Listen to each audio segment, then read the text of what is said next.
Hello guys, welcome back to what we eat tonight. Welcome to Beyond Your Plane of Existence. We are about to conduct a seance and contact the spirits from above. Ooh, today I'm going to show you how to make this super creepy Ouija board cake. This is a really delicious chocolate cake. It consists of 2 layers of devil's food cake, and it is covered in this rich chocolate frosting, and it is absolutely to die for. So without further ado, let's get to making this delicious chocolate cake. First, we'll need 185 grams of all-purpose flour. In the same bowl, I've also mixed in 8 grams of baking soda and 2 grams of salt, 230 grams of granulated sugar and 35 grams of brown sugar, 56 grams of Dutch processed cocoa powder, 2 eggs and 226 grams of softened butter, 370 grams of powdered sugar and 115 grams of heavy cream, some good vanilla, 250 grams of semi-sweet chocolate chips, 190 grams of brewed coffee, and lastly, a secret ingredient we shall reveal in a little bit. If you want to find out what it is, just keep watching. Alright guys, that's all the ingredients. Let's get to it. In a stand mixer bowl, dump in both the sugars and crack the eggs in. Turn the mixer on medium speed and let it mix until the mixture is pale and fluffy like this. This will take about 1.5 minutes. Turn off the mixer and add the vanilla extract. Always use good vanilla. Nobody's gonna know. Nobody's gonna know. They're gonna know. But actually they won't know because the chocolate flavor completely masked any flavor from the mayonnaise. We add in this secret ingredient to ensure the texture of the cake is rich and moist, not dry and crumbly. So don't question it, just do it. You need 160 grams of it. I am using Kewpie mayo today, but you can use any kind of mayo that you can get your hands on. Add that to the egg mixture and combine. Now add in the dry ingredients, that's your flour, salt, baking soda, and cocoa powder. Turn the mixer back on low speed so you don't end up with flour everywhere. With the mixer on, you're going to slowly stream in the brewed coffee. The coffee is going to enhance the chocolate flavor. This is a super runny cake batter, so don't freak out and think that you messed it up. You didn't. That's just the way it looks. Turn off the mixer and scrape the bottom of the bowl, making sure everything is well combined.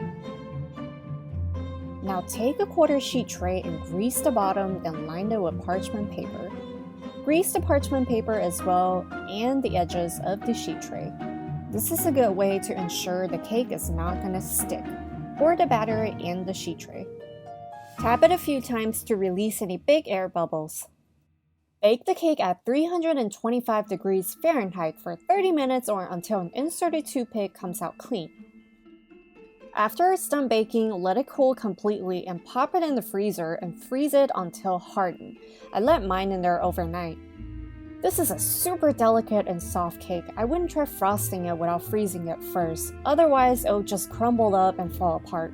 Frozen cake layers are a lot easier to work with.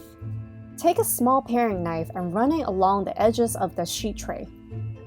Flip the cake over and give it a few taps. The cake should come out nicely because of that parchment paper that you put on the bottom earlier. Trim off the edges of the cake so you get a nice rectangle. Cut the cake into 4 even pieces. I'm making 2 mini cakes. You can also just cut this in half and make 1 big cake, so it's really up to you. Next, we're going to make a chocolate ganache, which we're going to use to write the letters and decorate. Pour the heavy cream on the chocolate and microwave it for 90 seconds. Then take the bowl out and stir the hot cream and chocolate together until the chocolate is completely melted. If it's not melting, pop it back and add 30 more seconds. Set the chocolate ganache aside and let it cool completely. Let's make the frosting. In a mixer bowl, add in your softened butter and give it a quick mix until it looks like mayonnaise. Then add in the vanilla, and then add in half of the powdered sugar. Turn the mixer on low and mix it until most of the powdered sugar is incorporated. Then add in the rest of the powdered sugar. Same deal here. Start it on low so the powdered sugar doesn't fly out of your bowl, and then increase the speed and beat it until it's light and fluffy, about 1 minute. At this point, it's just plain vanilla frosting. Now we're going to make it chocolatey. Scrape down the sides and add in your cocoa powder and 45 grams of the ganache you made earlier. Turn it on high speed this time and mix it until the chocolate and vanilla come together as one delicious frosting. Oh yeah, that's looking real nice. Don't forget to lick the bowl when you're done. Whew, that was a lot of work, but nope, we're not done yet. Now it's time to assemble and decorate the cake. Get yourself a cake turntable or a Lazy Susan like the one I have here, and grab a pretty cake board or a plate you want to put your cake on. Lay down a silicone mat so the board doesn't move around when you're frosting it. Take a little bit of that frosting and plop it on the cake board and place the first cake layer on top. Now put some frosting on the cake layer and spread it out evenly with an offset spatula. Take the second cake layer and layer it right on top. Okay, what we're gonna do next is called a crumb coat. What this does is lock in all the cake crumbs so the cake looks clean and smooth. You're gonna cover the entire cake with a thin layer of frosting. Again, try to smooth out the edges, but it doesn't need to be super perfect. Once you're done, you're gonna let that cake chill in the freezer until the outer layer hardens. Now let's apply another layer of frosting. Repeat what you did before, but be generous with the frosting this time. Use the offset spatula to scrape off any extra frosting.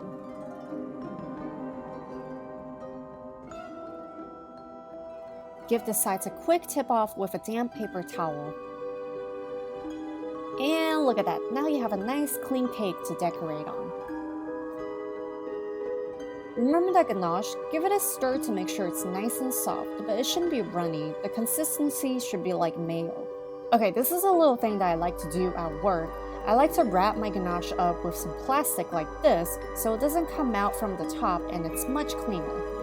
You simply fold the plastic over and fold in on both sides and cut up the top part that's open. Just to show you real quick, here are the two piping tips I'm using today, a small open start tip and a tiny round tip for writing.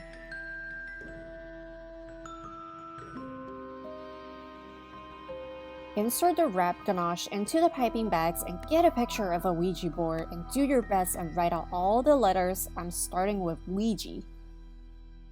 And goodbye, done! Take the other piping bag with the star tip and pipe along the edges and give it a few rosettes on the four corners of the cake. Just to make it look extra fancy and cute, I have some silver chocolate pearls and gold sprinkles. Go ahead and sprinkle them on the four corners. Whoa, look at that, so pretty! For a little final touch, here's a little tombstone pick. You could get these at the dollar store or any craft store like Michael's or Hobby Lobby. Oh, and speaking of, check out this Ouija cookie that I made at work. It was featured on BuzzFeed's Bring Me Instagram page. I'll put a link down below so you could go check it out. Yeah, please, go check it out. And here I have this planchette cookie which I'm just gonna place on the corner of the cake. I mean, look at that. Now that's a Ouija board. And I feel like it was still missing something, so then I decided to put this skeleton hand on the cake as well. And ta-da! A spooky Ouija board cake that's made completely from scratch. I mean, seriously, how cool is that? Since Jen already made the Ouija cake, I'm gonna do something different. I'm gonna frost the outside of the cake just like she did first. I'll try to cover the entire cake. Oh, have I mentioned I never frosted a cake before? Yeah, looking good. I found some Halloween knickknacks and this graham cracker that I'm gonna turn into a tombstone. Let me write something on it. Rest in peace. Yeah, now that's a tombstone. Let's stick that into the cake. Oh, and don't forget the skull head. Oh yeah, and let's not forget the bat either. Oh yeah, that's looking real good. I don't know about you, but I'm spooked. Let's make that freshly dug up burial mound. Also, I'm gonna crackle up some more graham cracker onto it. This guy was rich before he died, so I'm gonna add a little gold to his grave to help him into the afterlife.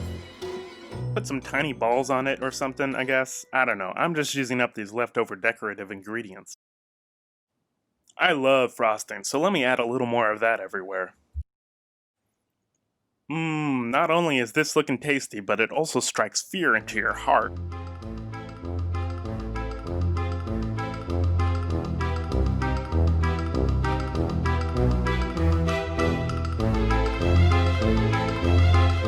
Alright guys, welcome to taste test time. We're gonna try this Ouija board cake.